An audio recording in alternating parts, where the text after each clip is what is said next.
Assalamualaikum warahmatullahi wabarakatuh. Perkenalkan, nama saya Muhammad Fatih Abdul Firdaus dari kelas E1 Sosiologi Peternakan dengan NIM 23505010711111107. Di sini saya akan menjelaskan PowerPoint mengenai tugas-tugas yang sudah saya kerjakan sebelumnya. Dari basicnya adalah berita mengenai peternak ayam yang kesulitan karena harga yang naik.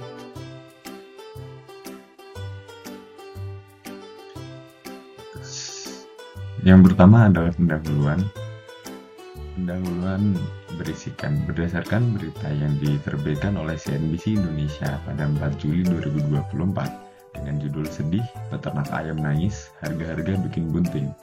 Ketua Umum Gabungan Organisasi Peternak Ayam Nasional atau GOPAN, yaitu Pak Parjuni, mengungkapkan bahwa para peternak ayam saat ini menghadapi kesulitan ekonomi karena harga jual ayam hidup di kandang hanya berkisar antara Rp19.000 hingga Rp20.000 per kilogramnya. Sementara itu, biaya produksi ayam mencapai lebih dari Rp20.000 hingga Rp21.000 per kilogramnya, sehingga harga jual saat ini tidak menguntungkan para peternak. Pak Parjuni menyoroti bahwa meskipun harga jagung yang merupakan bahan utama pakan ternak telah turun hingga di bawah Rp5.000 per kilogram, harga pakan yang dijual produsen masih tetap tinggi dan tidak mengalami penurunan signifikan. Selain itu, harga bibit anak ayam atau DOC juga mengalami kenaikan drastis mencapai Rp8.000, yang berarti ada kenaikan sekitar 60% dibandingkan harga sebelumnya, yaitu Mei 2024, yang masih berkisar antara Rp5.000 hingga Rp5.500. Kenaikan harga DOC ini berdampak langsung pada meningkatnya biaya produksi bagi para peternak. Sementara harga jual ayam di pasar tetap rendah, meskipun harga daging ayam ras di masyarakat berkisar sekitar Rp35.000 per kilogram. Biaya produksi yang tinggi membuat peternak tetap mengalami kerugian, terutama dengan penurunan daya beli masyarakat yang menyebabkan harga ayam tidak naik. Pak Parjuni menegaskan bahwa dalam situasi ini keuntungan hanya dinikmati oleh produsen pakan ternak dan bibit DOC, sementara peternak rakyat mandiri justru menderita kerugian, terutama setelah terjadi deflasi pada daging ayam ras selama 2 bulan terakhir yang menambah tekanan pada mereka.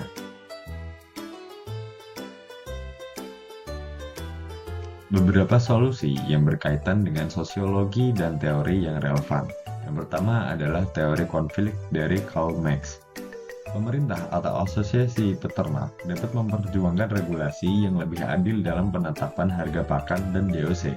Selain itu, penting untuk membentuk koperasi peternak yang memungkinkan pembelian pakan dan bibit secara kolektif dengan harga yang lebih kompetitif, serta meningkatkan daya tawar peternak kecil dalam menghadapi produsen besar. Yang kedua adalah teori fungsionalisme dari Talcott Parsons, yaitu untuk menjaga keseimbangan sistem, harus ada intervensi dari pemerintah atau lembaga lain untuk mensubsidi atau mengurangi biaya produksi bagi peternak kecil, seperti melalui subsidi pakan atau DOC. Langkah lain adalah dengan memperkenalkan teknologi atau pelatihan manajemen ternak yang dapat meningkatkan efisiensi produksi dan menurunkan biaya.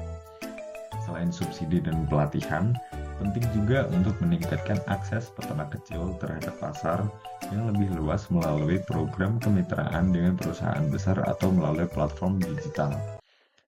Hal ini akan membantu mereka menjual hasil ternak dengan harga yang lebih menguntungkan dan mengurangi ketergantungan pada tengkulak atau distributor besar.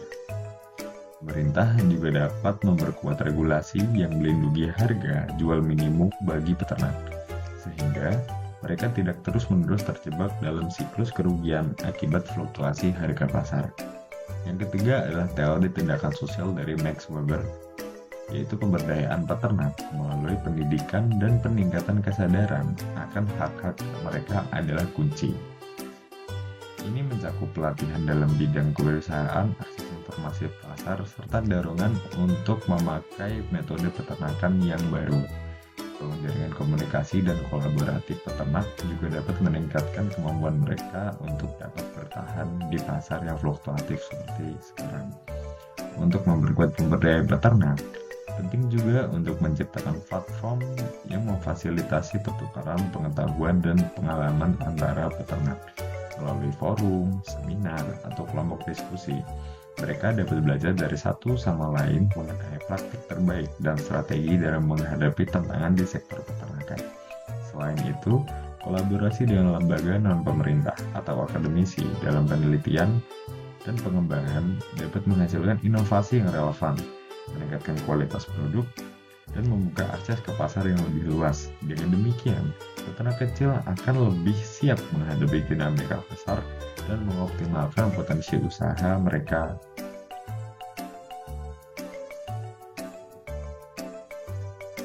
Selanjutnya adalah konsep dari Gemeinschaft. Konsep dari Gemeinschaft sendiri merujuk pada hubungan sosial yang lebih personal, emosional, komunal, yang biasanya terjadi dalam kelompok kecil seperti keluarga atau komunitas lokal, di mana kepercayaan dan solidaritas menjadi faktor penting.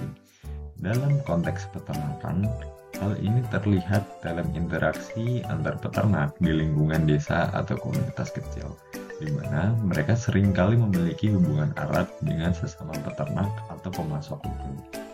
Ketika ada perubahan harga, mereka berusaha mengatasinya bersama melalui diskusi kerjasama atau kolektif, seperti gotong royong atau bentuk kerjasama lokal lainnya.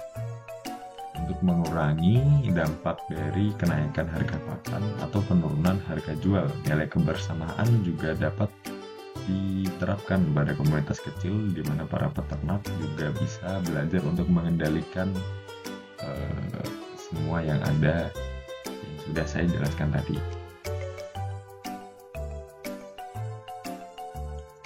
Berikutnya adalah konsep Gesellschaft. Untuk konsep Gesellschaft sendiri memiliki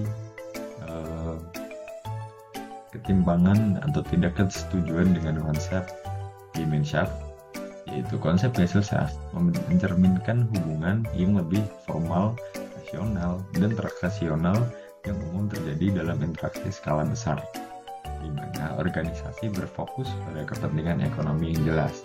Dalam konteks peternakan, Gesellschaft muncul ketika hubungan melibatkan pihak-pihak yang lebih profesional dan berorientasi pada keuntungan, seperti perusahaan besar, distributor pakan, dan jaringan pemasaran nasional yang beroperasi berdasarkan transaksi bisnis yang ditentukan oleh mekanisme pasar, seperti perubahan harga bahan baku. Hubungan antar aktor lebih didasarkan pada kontrak dan kesepakatan formal dengan tujuan memaksimalkan keuntungan, bukan atas dasar kedekatan sosial. Pemerintah dan regulator pasar juga terlibat dalam hubungan Gesellschaft, di mana kebijakan ekonomi dibuat untuk menstabilkan harga berdasarkan pertimbangan ekonomi, bukan karena hubungan sosial dengan peternak. Untuk strata sosial dari berita ini terbagi menjadi 4, yaitu peternak ayam, Pak Parjuni selaku Ketua Gopan, distributor pakan, serta distributor DOC atau Day Old Chill. Untuk strata sosial yang pertama, yaitu peternak ayam, yaitu mereka berada di strata sosial yang lebih rendah, seringkali merupakan individu atau kelompok kecil yang beroperasi secara lokal. Peternak ayam kecil bergantung pada harga pakan dan pasar untuk penjualan ayam mereka, dan mereka adalah pihak yang paling rentan terhadap fluktuasi harga dan biaya produksi. Yang kedua adalah Pak Parjuni selaku Ketua Gopan. Pak Parjuni berada di strata menengah yang mewakili kepentingan peternak ayam. Beliau juga memiliki pengaruh dalam menyuarakan masalah yang dihadapi peternak kepada pemerintah atau membuat kebijakan, serta memiliki jaringan dengan pelaku industri yang lebih besar. Meski dekat dengan peternak, posisinya memberikan peran advokasi dan akses ke lingkup pengambil keputusan. Yang ketiga adalah distributor pakan. Distributor pakan biasanya berada di strata yang lebih tinggi dibanding peternak. Mereka memiliki kendali lebih besar atas harga dan pasokan ikan yang merupakan komponen penting dalam biaya produksi peternak. Perusahaan distribusi pakan seringkali berorientasi bisnis dengan fokus pada keuntungan dan kontrak formal.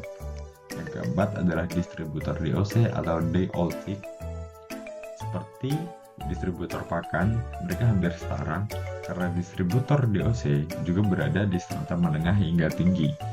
Merekalah yang mengendalikan pasokan bibit ayam atau DOC yang dibutuhkan peternak untuk memulai siklus produksi. Posisi mereka dalam rantai pasok memberi mereka pengaruh terhadap peternak dalam hal harga dan kualitas produk yang dijual. Secara keseluruhan, ada ketimbangan kekuasaan di antara pelaku, di mana peternak kecil berada di posisi paling rentan, sementara distributor dan organisasi berada di posisi yang lebih kuat secara ekonomi dan sosial. Kesimpulan dari PPT yang sudah saya buat adalah kasus peternakan ayam yang melibatkan peternak kecil, ketua Gopan yaitu Pak Tarjuni, distributor pakan, dan distributor DOC mencerminkan ketimbangan sosial dan ekonomi yang dapat dijelaskan melalui beberapa teori. Menurut teori konflik, terdapat ketidakadilan distribusi kekuasaan antara peternak kecil yang rentan dan distributor yang dominan secara ekonomi. Dari perspektif fungsionalisme, ketidakstabilan pasar pakan menciptakan disfungsi dalam sistem yang mengganggu keseimbangan ekonomi peternak. Teori tindakan sosial menunjukkan bahwa setiap aktor bertindak berdasarkan kepentingan yang berbeda, seperti kelangsungan hidup bagi peternak dan rasionalitas keuntungan bagi para distributor. Hubungan antar peternak kecil merefleksikan solidaritas Gemeinschaft, sementara interaksi dengan distributor dari para peternak ke distributor mencerminkan Gesellschaft yang lebih transaksional. Secara sosial, peternak kecil berada di strata yang paling bawah, sementara distributor dan pihak bisnis besar berada di posisi lebih dominan. Sekian yang dapat saya sampaikan, kurang lebihnya mohon maaf. Assalamualaikum warahmatullahi wabarakatuh.